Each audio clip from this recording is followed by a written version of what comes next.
الله الرحمن الرحيم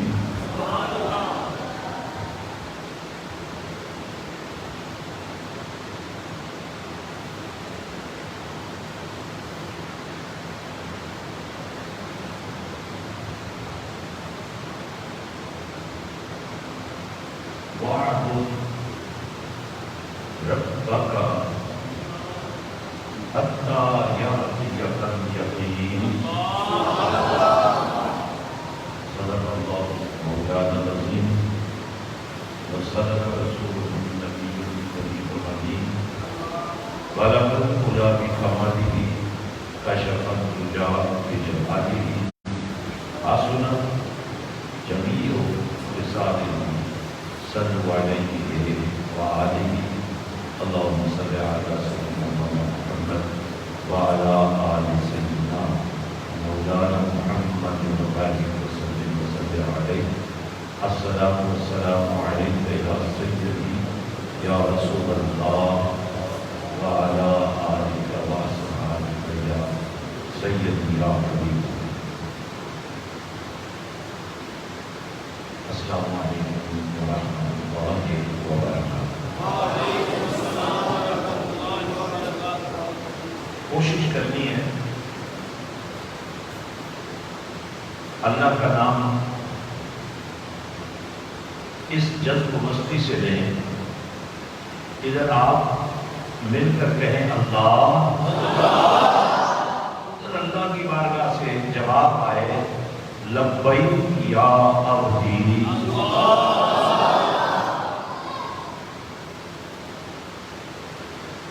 اور یہ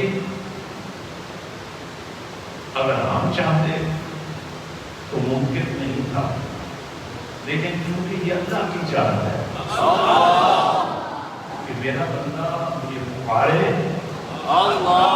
میرا بندہ میرا نام لے، اور میں اس کی خالی جوڑی کو بھر دوں، میں اس کا دامن گرد بامراد کر دوں، میں اسے شاد کر دوں، میں اسے شاد بات کر دوں، میں اس کو عزت دے دوں، میں اس کو وقار دے دوں، میں اس کو نام دے دوں، اور میں اسے قیامت کی صبح تک کے لیے نجات دے دوں.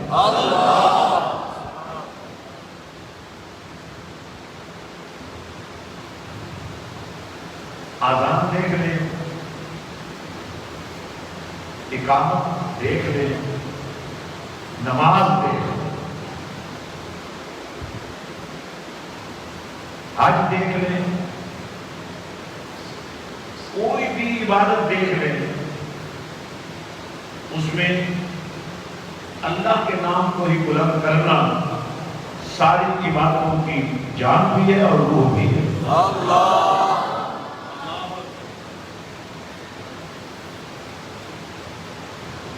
جب بچہ پیدا ہوتا ہے، انسان جب جنم لیتا ہے تو سب سے پہلا کام یہی کیا جاتا ہے، اس کے دائیں کان میں اللہ کی کبریائی کا نعرہ مستانہ لگایا جاتا ہے، اور پھر اس کے بائیں کان میں اللہ کے نام سے ہی اس کو زندگی گزارنے کا سلیقہ دیا جاتا ہے. اور جب انسان اس دنیا سے رخصت ہوتا ہے، اس کے مرنے کے بعد اس کے لیے جو جنازے کا اہتمام کیا جاتا ہے وہ بھی اللہ کے نام سے ہی کیا. زندگی کا آغاز ہو یا زندگی کا اختتام ہو، اللہ کا نام ہی چلتا ہے. اس لیے اپنی زندگیوں میں بلکہ سانس سانس میں اللہ کا نام شامل کر، سانس لیں اللہ کا نام.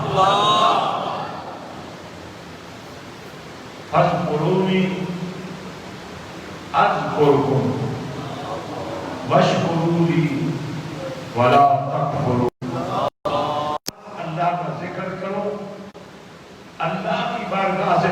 لیے ذکر کو اللہ کی طرف سے تمہارے لیے تمہارے ذکر کو ہمیشگی عطا کر دی جائے. اللہ اگر بات سمجھ نہ آ رہی ہو تو یہ جو آپ حق باہو اللہ سچ باہو کرتے ہیں, یہ جو آپ حق فرید کہتے ہیں, یہ جو آپ اللہ کے مختلف ولیوں کا ذکر کرتے ہیں, اور یہ جو آپ نماز سے لے کر زندگی کے ہر معاملے میں مدینے والے کی بارگاہ میں درود و سلام پیش کرتے ہیں.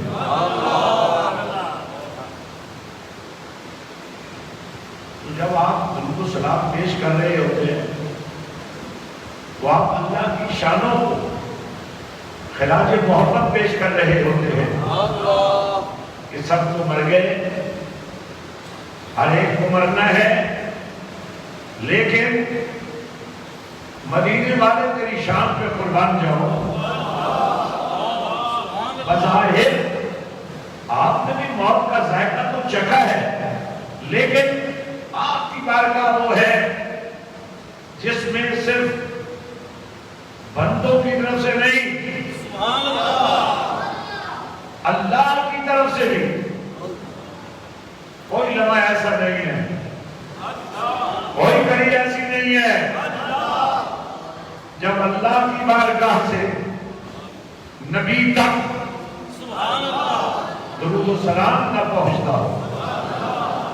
ان اللہ و ملائکتہ, اور یاد رکھیں جب کسی کام کی نسبت اللہ سے ہو جائے اور اللہ یہ اعلان کر دے کہ اللہ یہ کام کر رہا ہے,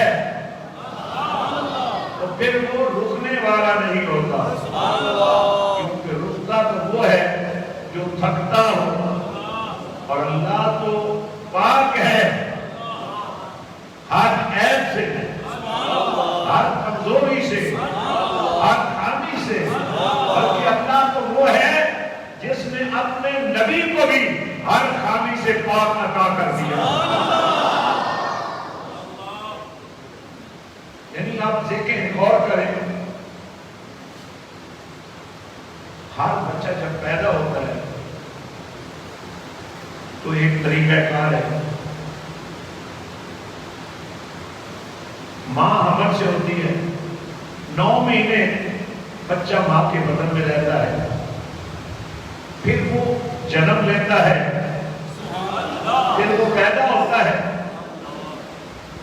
ہر انسانی وجود ان مرحلوں سے گزرتا ہے, لیکن میرے اور آپ کے پاک نبی صلی اللہ علیہ وسلم اپنی ولادت کا, اپنی تشریف آوری کا, اپنے آنے کا خود بیان کرتے ہیں. زبان بھی ہو, اللہ کا گھر بھی ہو,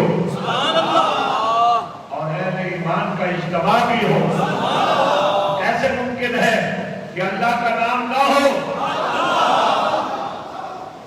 جب آپ دور دراز کا سفر کر کے, تصور مدینہ کر کے مسجد حسین کی طرف چلتے ہیں, تو پھر آپ کو یہاں سے فیضان لینا ہوگا. یہ ڈائریکٹ فیضان کا طریقہ ہے, ادھر تم اللہ کا نام لیتے جاؤ, ادھر تمہاری محبت کو اللہ محفوظ کرتا جاؤ.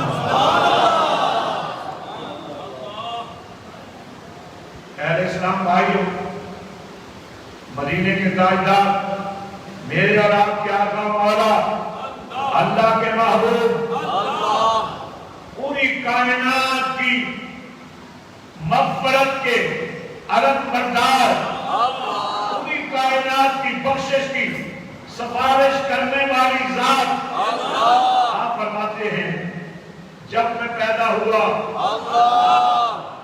جب میں پیدا ہوا, پیدا ہونے کا ہی نام میلاد ہے نا.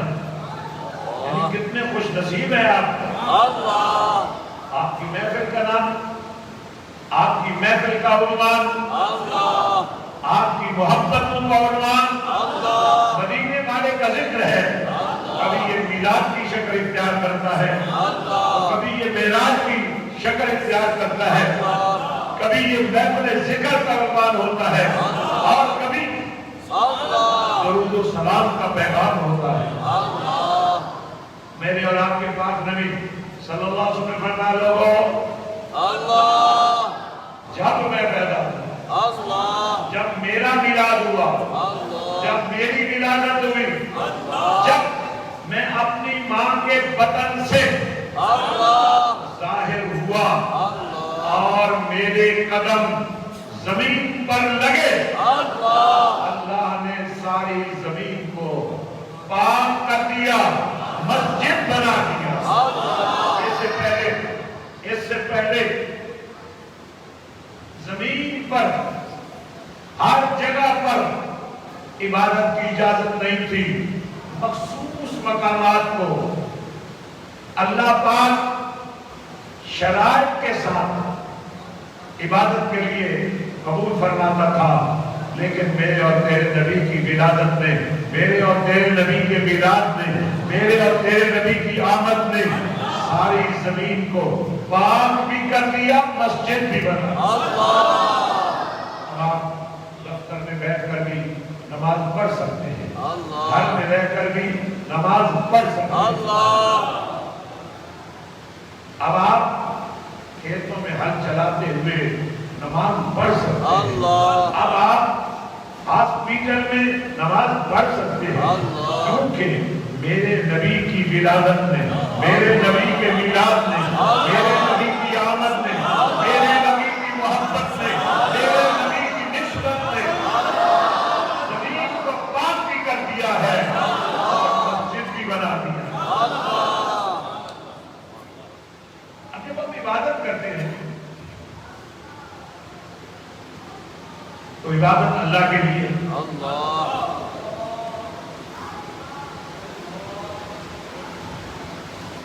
بولتے رہے, ہر طرف سے آواز آتی ہے. اب جب ہم عبادت کرتے ہیں تو عبادت مخصوص ہے اللہ کے لیے. اللہ کے سوا کوئی عبادت کے لائق نہیں ہے.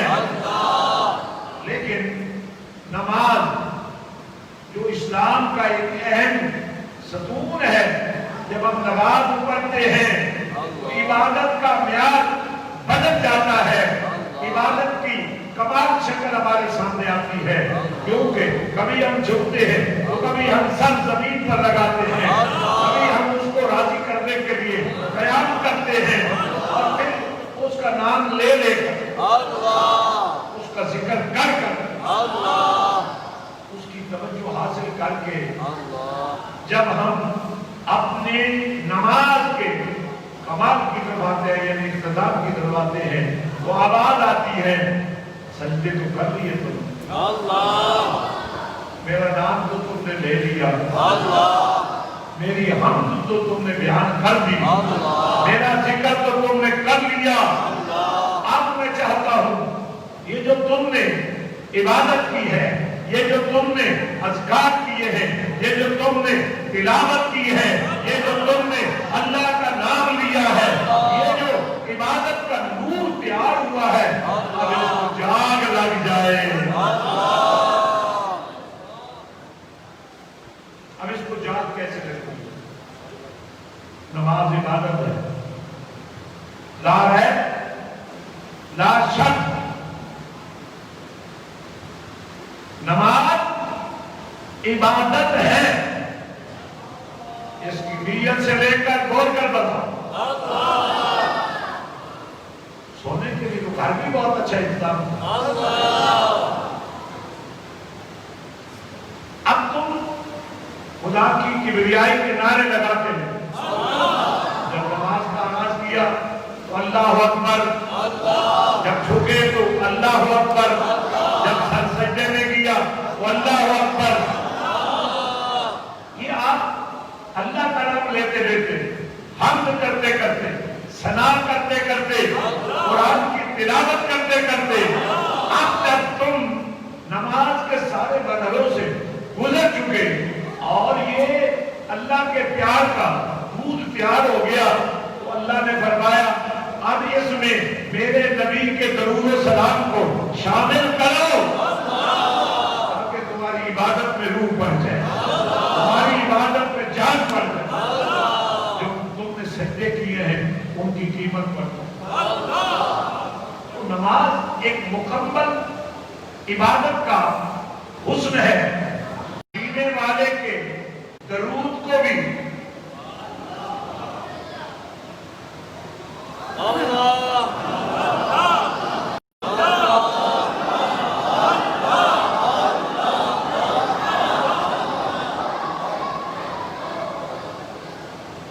اللہ نے، دیکھیں ہمارا عقیدہ کیا ہے، اللہ ہی معبود ہے، کوئی اور عبادت کے لائق نہیں، عبادت صرف اللہ کے لیے ہے۔ ابھی اللہ کے لیے ہم کر رہے ہیں لیکن اللہ نے اس بات کو پسند کیا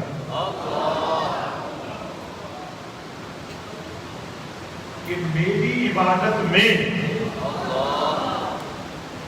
میرے نبی کا درود و سلام شامل ہو جائے تاکہ کسی کو درود و سلام کا انکار کرنے کی گنجائش نہ رہے۔ اب نماز کی دو کیفیات ہیں، ایک ہے یہ پنجگانہ نماز، چاہے فرائض ہیں، چاہے سنتیں ہیں، چاہے واجبات ہیں، چاہے مستحبات ہیں، چاہے نوافل ہیں، چاہے سنت موقدہ ہے، چاہے سنت غیر موقدہ ہے، جو بھی نماز ہے اس میں آپ نے درود پڑھنا ہے نبی کی محبت سمجھ کر اور سلام پڑھنا ہے اللہ کا حکم مان کر۔ یہ اللہ کی سنت ہے۔ جو کلام شب معراج، میرے خیال میں جو اللہ کا نام نہیں نہ لے سکتا وہ آپ جا کر وہ گھاس والے پلاٹ میں بیٹھ جائے، کیونکہ گھاس بھی اللہ کا ذکر کر رہے ہیں، کم از کم وہ تمہارے نام لکھی جائے گی۔ وہ گھاس، وہ پتے،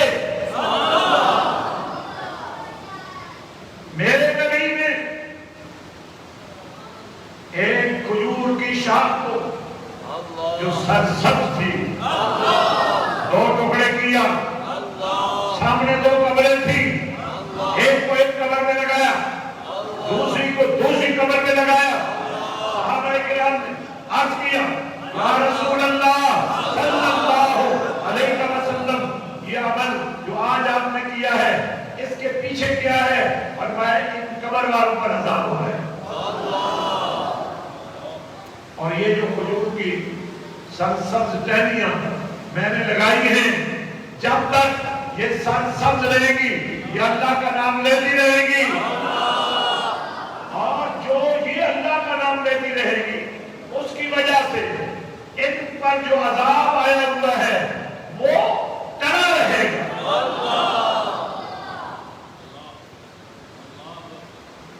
تو اگر پتے اللہ کا نام لیں ان کی بھی قیمت بڑھ جاتی ہے، اگر گھاس کے تنکے اللہ کا ذکر کرے ان کی بھی عزت بڑھ جاتی ہے۔ اور اے بندہ مومن تجھے تو اللہ نے بنایا ہی اس لیے ہے کہ تو اللہ کا ذکر کرتا تو غفلت میں چلا جاتا ہے، تو بھول جاتا ہے کہ کھانا کون کھلا رہا ہے، پانی کون پلا رہا ہے، تجھے یاد نہیں رہتا تیری حفاظت کون کر رہا ہے، تجھے خیال نہیں رہتا تمہارے ساتھ امداد کون کرتا ہے، تمہاری پکار پر لبیک یا عبدی کا اعلان کون کرتا ہے۔ اس لیے اس پروردگار نے تمہیں بار بار کہا، اللہ فرماتا ہے ایھا الذین آمنوا اذکروا اللہ ذکرا کثیرا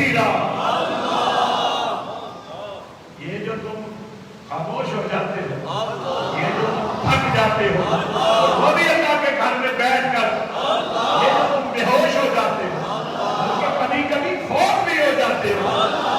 تمہیں اندازہ نہیں ہے کہ اللہ کو یہ پسند نہیں ہے کہ میرا نام تم بلند نہ کر سکو. کیا فرمایا؟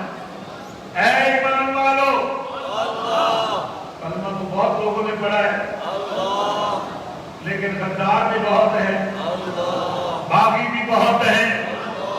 تو مسلمہ کذاب جس نے سب سے پہلے جھوٹی نبوت کا دعویٰ کیا تھا، کلمہ دوسرے بھی پڑھا تھا لیکن بغاوت کی، غداری کی. تو فرمایا تم جو ماننے والے تمہارے بچوں کو کیسے پتا چلے گا، تمہاری آنے والی نسلوں کو کیسے پتا چلے گا کہ تم اللہ کا نام لینے والے ہو. تو اللہ تعالیٰ نے ایک پورا نصاب دیا، اذکر اللہ. اتنا زور نہ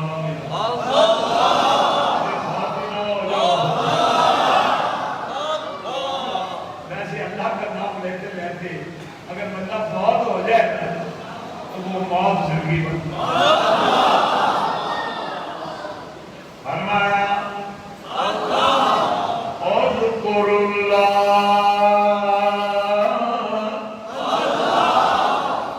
اذکر اللہ ذکرا کثیرا. کثرت سے اللہ فرماتا ہے، کثرت سے اللہ کا ذکر کرو. کثرت کیا ہے؟ یہ کثرت نہیں ہے کہ تمہیں اشارہ کیا جائے. کثرت یہ ہے سانس لو اللہ کا نام، سانس لو. حضرت سلطان کو کیا فرماتے ہیں؟ لوں صرف زبان سے نہیں، لوں دے بچ ذکر اللہ دا ہر دم پیا پر ہی دے.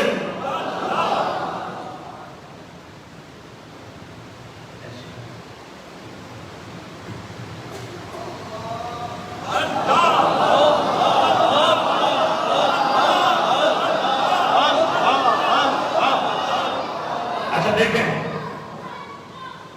آپ نے 11 دفعہ مل کر اللہ کرنی ہے اور اس سے پہلے اپنے جسم کے ان حصوں کو ہاتھ لگا دو جہاں کسی بیماری کا اثر ہے، درد ہے، تکلیف ہے. 11 دفعہ ایک آواز ہو کر اللہ کا نام لینا ہے اور پھر دوبارہ چیک کریں گے کہ کتنا فیض ہو گیا ہے.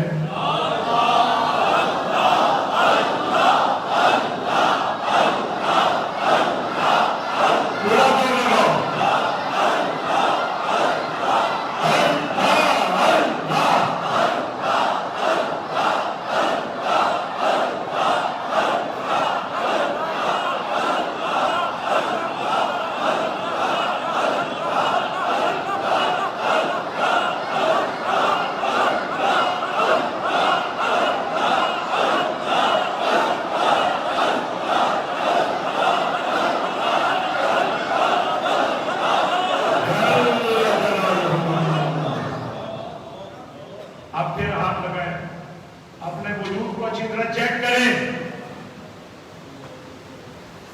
جن کے وجود سے بیماری نکل چکی ہے، درد ختم ہو گیا ہے، دائیں ہاتھ کھڑا کر کے دکھاؤ، پیچھے مڑ کر دیکھو. حضرات یہ ہے فیضان، یہ ہے نور، یہ ہے اللہ کا ذکر. اذکر اللہ ذکرا کثیرا. اللہ کا ذکر کثرت سے کرو. اور آنکھوں کے بادشاہ نے اس کا ترجمہ، آپ نے سانس لو اللہ کا نام لو. سانس لیا اور اللہ کا نام نہیں لیا تو غفلت ہے، اور غفلت کا نتیجہ کیا ہو سکتا ہے؟ غفلت کی وجہ سے تم نے اللہ کا نام نہیں لیا اللہ کی بارگاہ سے تمہارے لیے ذکر کا انعام نہیں آیا اور پھر تم شکر گزار بھی نہیں بن سکے اور پھر تم کفر میں ڈوب گئے. آپ فرماتے ہیں جو دا منافق سو دا مکافر. ہم مرشد ایک فرمایا ہوں سنے شکر کو لکھاں گئیاں اسا چت مولا وال لایا ہوں کی جان حوالے رکھ دے. اسا ایسا عشق کمایا ہوں مرن تو پہلے مر گئے بابا. کہاں مطلب پایا حضرات. آپ اس وقت دنیا کے خوش قسمت ترین انسان ہے کہ نگری میں نے سلطان باہو کی ہے. اور سلطان باہو کا کرم دیکھیے. پہلے مسجد حسین بنوائی. یہ دیواروں کا حسن دیکھو, باہر دروازے کا حسن جا کر دیکھو.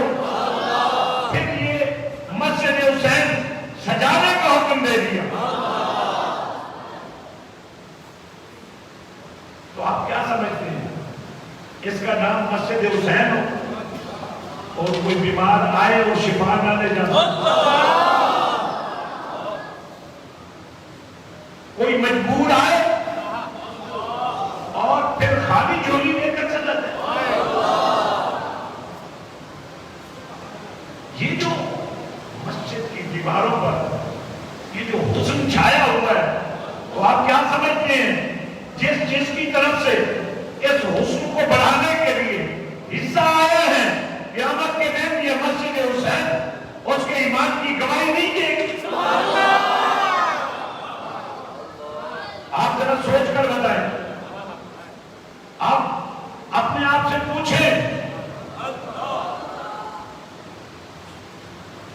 اگر آپ کا محبت کا رشتہ اور یہ صرف مسجد نہیں ہے, یہ تعلیم کا مرکز بھی ہے. اور وہ دن میں دیکھ رہا ہوں جب اس مسجد کے زیر سایہ 10,000 اسٹوڈنٹس قرآن کے پہرے میں دنیا علم کا طریقہ ہے وہ یہاں سے جاری ہو. آپ کو ہاتھ چھوڑنے کی عادت ہے, بری نہیں ہے, لیکن ایسی وبا آئی ہے چومنا تو درکنار ہاتھ ملانا بھی ممکن نہیں رہا. اس کا مطلب یہ ہوا کہ یہ جو چومنے کی عادت ہے, ہاتھ ملانے کی عادت ہے, یہ کوئی اتنی ضروری نہیں ہے, یہ غیر ضروری ہے ان حالات میں. تو ضروری کیا ہے؟ یہ بھائی مسجد حسین کے لیے لوگ آ رہے ہیں, ایک آدمی یہاں آ جائے اور آج مجھے مزہ تب آئے گا جب میں کہوں نہ اور آپ ادھر سے ایک ایک کر کے آئیں اور مسجد حسین میں اپنی محبتیں پیش کریں. حضرات توجہ سے سنو بات کو.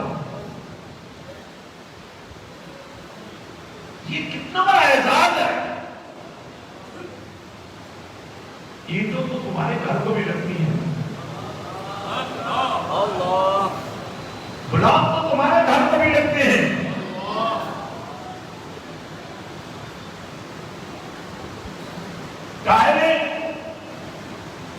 آپ گھروں کو خوبصورت کرنے کے لیے, سجاوٹ کے لیے آپ کے گھر میں بھی بہت کچھ ہوتا ہے.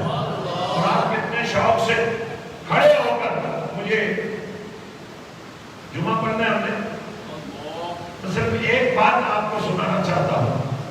جب آپ کا گھر بن رہا ہوگا تو اللہ کے دربار میں اس کی کوئی حیثیت نہیں. ایک ایسا ہی نوجوان جو گھر بنا رہا تھا, تپتی دوپہر میں بھی مستریوں یہاں ہاتھ لگاتے ہیں. آج ملاقات اس سے ہوگی, آگے جاتے وہاں سے آگے. نوجوان بہت بڑا قلعہ نما گھر بنا رہا تھا. تپتی دوپہر میں بھی مستریوں اور مزدوروں کے سر پہ کھڑا رہتا. اور ایک دن ایسا بھی ہوا, ایک دن ایسا بھی آیا, اس کی محبتیں اس کے لیے پیغام نجات بن کے آ گئی. حضرت مالک بن دینار رضی اللہ تعالیٰ عنہ جنہیں جانتے ہوئے کئی مرتبہ مدینے کے تاجدار کی زیارت ہو چکی تھی.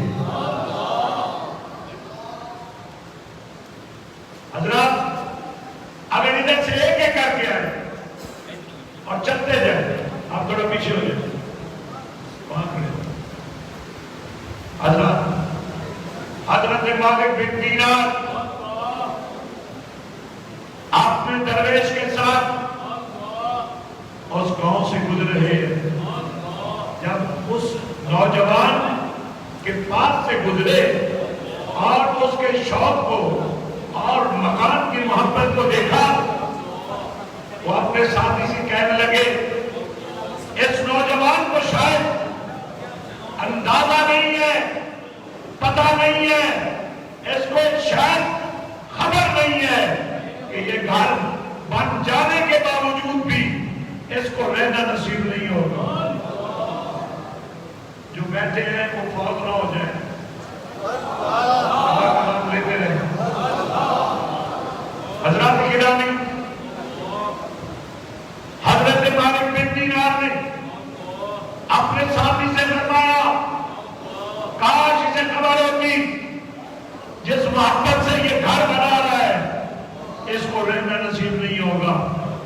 تو خالد نے کہا, حضور والا اس کو خبر نہیں ہے, آپ کو تو خبر ہے, آپ بتا دیجئے. اس نوجوان کے پاس گئے, فرمایا, اللہ والوں کا طریقہ تبلیغ دیکھیے. فرمایا, اے نوجوان, بڑی محبت سے, بڑے شوق سے یہ گھر تم بنا رہے ہو, بھائی مجھے مت ہاتھ لگاؤ.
دل پر اتر گئی، دل پر اثر کر گئی،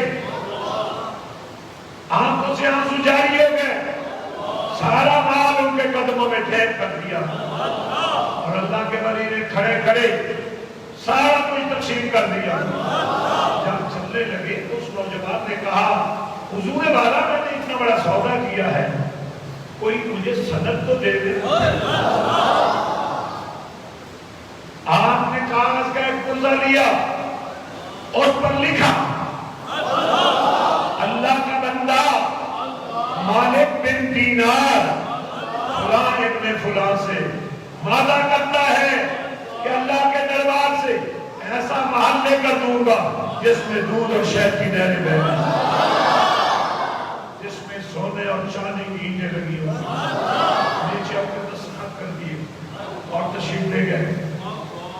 کچھ وقت گزر گیا، خادم نے عرض کیا حضور آپ کو یاد ہے کئی ماہ پہلے ہم ایک گاؤں سے گزرے تھے، بستی سے گزرے تھے، اور ایک نوجوان نے آپ کے کہنے پر سب کچھ اللہ کی راہ میں لٹا دیا تھا،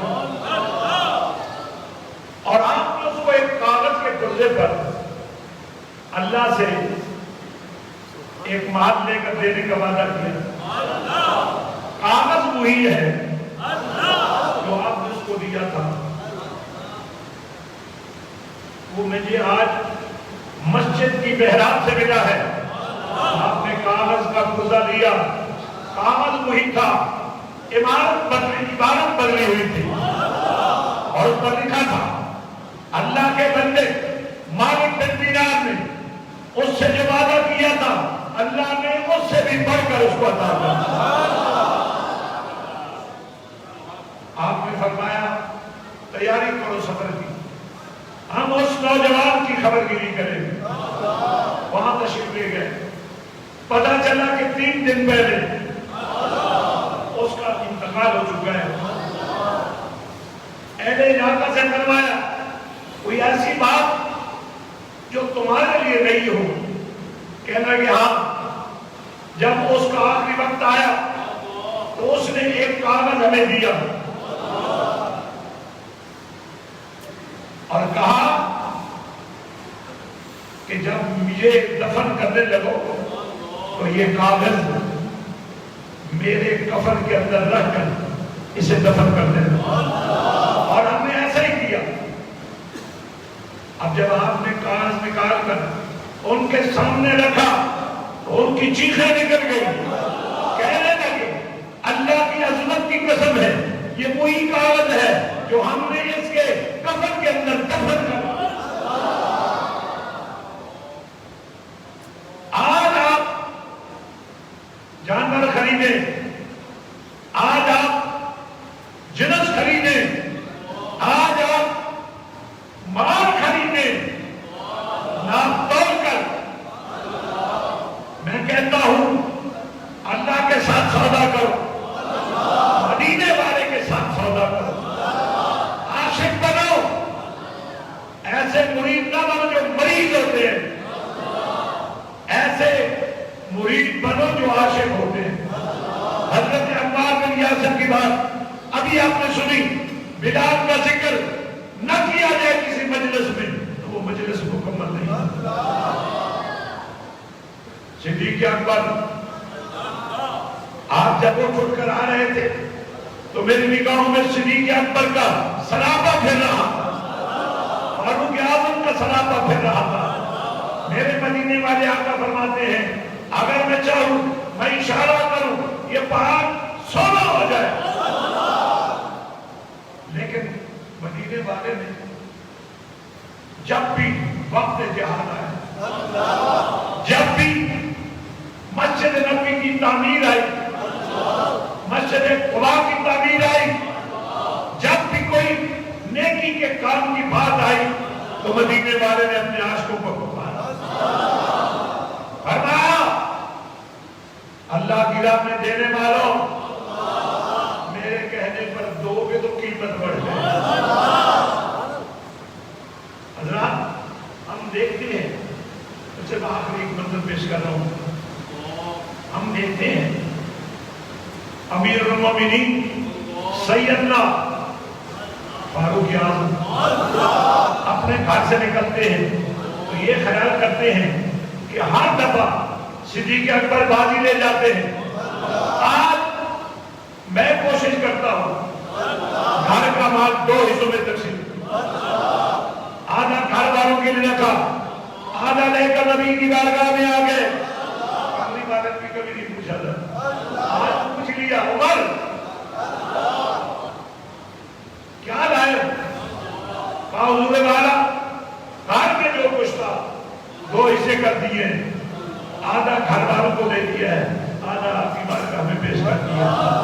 اتنی دیر میں صدیق اکبر بھی آ گئے، لیکن صدیق اکبر سے آنے سے پہلے جبریل امین آ گئے. ٹاٹ کا لباس پہنا ہوا ہے، کانوں کے بٹن لگائے ہوئے ہیں. میرے نبی نے فرمایا جبریل بڑی مرتبہ آئے ہو، یہ ٹاٹ کا لباس کیسے، یہ کانوں کے بٹن کیسے؟ عرض کیا یہ لباس آج سے جبریل کا نہیں، آج سارے قدسیوں کا ہے، کیونکہ آپ کے یار گھر آپ کی دعوت محبت پر لبیک کہتے ہوئے اپنے گھر کی ہر چیز آپ کی بارگاہ میں پیش کرنے کا فیصلہ کر لیا ہے، حتیٰ کہ لباس بھی اتار دیا ہے، ٹاٹ پہن لیا ہے. اور جب صدیق اکبر آقا کی بارگاہ میں پہنچے، فرمایا ابو بکر آج کیا لائے ہو؟ عرض کیا یا رسول اللہ صلی اللہ علیہ وسلم سب کچھ جو تھا سارا ہی پیش کر دیا. فرمایا گھر والوں کے لیے کیا رکھا؟ کہنے لگے یا رسول اللہ صلی اللہ علیہ وسلم گھر والوں کے لیے تو اللہ اس کا رسول ہی کافی ہے. مسجد حسین صرف مسجد نہیں ہے، یہ ایک پروجیکٹ ہے، یہ ایک مشن ہے. آج آپ دیکھیں فرقے بن گئے. مسجد حسین فرقہ واریت سے قوم کو نجات دلانے کا مشن. لوگ سنی شیعہ بنتے ہیں، ہم کہتے ہیں یا حسینی بنو یا یزید کے پاس چلے جاؤ. یہاں ایک فرق نظر آتا ہے. حسین والے نماز بھی پڑھ رہے، حسین والے قرآن بھی پڑھ رہے، حسین والے اپنے بچوں کو قرآن کا حافظ بھی بنا رہے. اور یہی آخری پیغام دینا چاہتا ہوں، تمہارے بچے سکولوں میں چھٹیاں ہونے کی وجہ سے آوارہ ہو جائیں گے، بدماشوں کے ساتھ دوستیاں بنا لیں گے. لے آؤ اپنے بچوں اور بچیوں، جب تک چھٹیاں ہمارے پاس رہیں لنگر حسینی بھی کھائیں، دین مصطفیٰ بھی سیکھیں، قرآن بھی سیکھیں، عشق مصطفیٰ کا ثواب بھی ان کو ساتھ دیں. ہم تو آپ سے کچھ نہیں مانگ رہے، ہم تو چاہتے ہیں آپ کے بچوں پر مدینے والے آقا کے پیار کی مہر لگ دیں. اور حضرت معاذ اور حضرت معاذ جہاں سا جذبہ پیدا ہو. غزوہ بدر آ گیا، 313 میں وہ 2 نوجوان بھی شامل تھے. جب نبی کی بارگاہ میں آئے، آمنہ کے لال نے فرمایا تم ابھی چھوٹے ہو، اپنے پنجوں کے بل کھڑے ہو. کہنے لگے یا رسول اللہ دیکھیے ہم اتنے بڑے ہو گئے. میرے نبی نے فرمایا بڑے بھائی کو ساتھ لے لیں. چھوٹے نے کہا حضور والا ہماری کشتی کرا دے، میں طاقت میں زیادہ ہوں، وہ قد میں بڑا ہے، میں طاقت میں زیادہ ہوں. میرے نبی نے پسند فرمایا، ان کے جذبے کو اپنا حسن کرم دینے کے لیے دونوں بھائیوں کو کرنا چاہے کشتی کرو. اب کشتی شروع ہوئی نا تو چھوٹے بھائی نے بڑے بھائی کے کان میں کہا بھائی جان آپ کو تو اجازت مل چکی ہے، واقعی اگر آپ گر جائیں گے تو تھوڑی دیر کے لیے لوگ کہیں گے چھوٹے بھائی نے بڑے بھائی کو پچھاڑ لیا ہے، لیکن آپ کو وعدہ یاد ہے نا جب ہم گھر سے چلے تھے تو کیا وعدہ کر کے چلے تھے. اب دیکھیے بڑا بھائی گر گیا، چھوٹے بھائی کو میرے نبی نے قبول کر لیا۔ دونوں بھائی چل پڑے۔ غزوہ بدر کے عظیم مجاہدوں میں ان دو کا شمار آئے گا۔ حضرت سیدنا عبد الرحمن بن عوف رضی اللہ تعالیٰ عنہ فرماتے ہیں یہ 14-15 سال کے نوجوان چھوٹی چھوٹی تلوار ان کے ہاتھوں میں ہے، مجھے کہتے ہیں چچا جان وہ کہاں ہے؟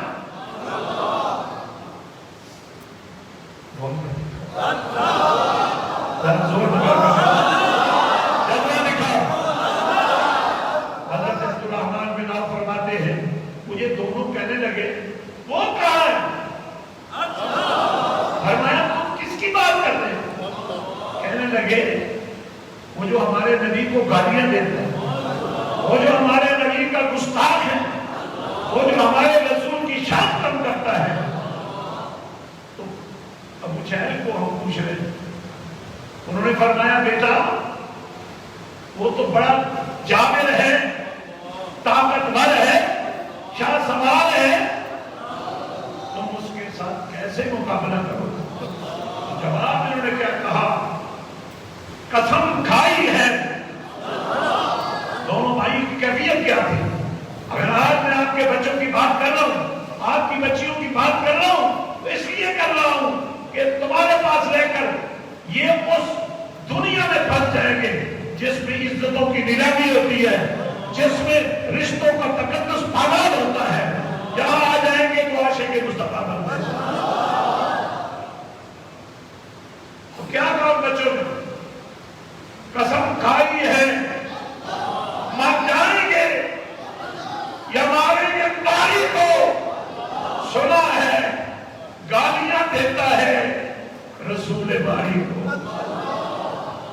آپ بتاتے کہ بس یہ بچوں نے کہا اور میں نے دیکھا سامنے غرور اور تکبر کا پیکر لوہے کے لباس میں پوری طرح ملبوس سامنے آ گیا۔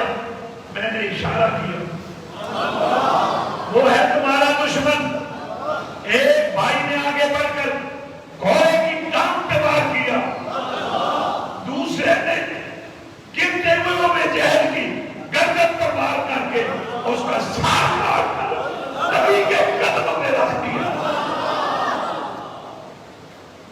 بات فرقہ واریت کی نہیں ہے، بات گستاخی کی ہے۔ آج فرقوں میں متضاد جو ہے نبی کی شان گھٹا رہے ہیں، اہل بیت کی شان گھٹا رہے ہیں، اصحاب رسول کی شان گھٹا رہے ہیں۔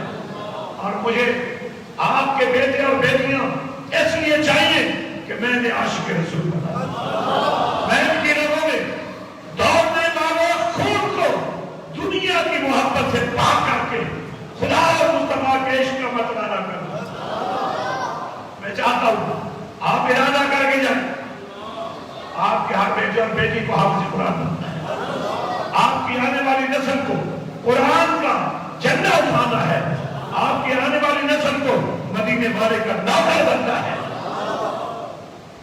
میں امید کرتا ہوں آپ اپنے گھروں میں بھی جا کر ہر شام مدینے والے کے نام کرتے ہیں، ہر شام مدینے والے کے نام آدھے گھنٹے کے لیے۔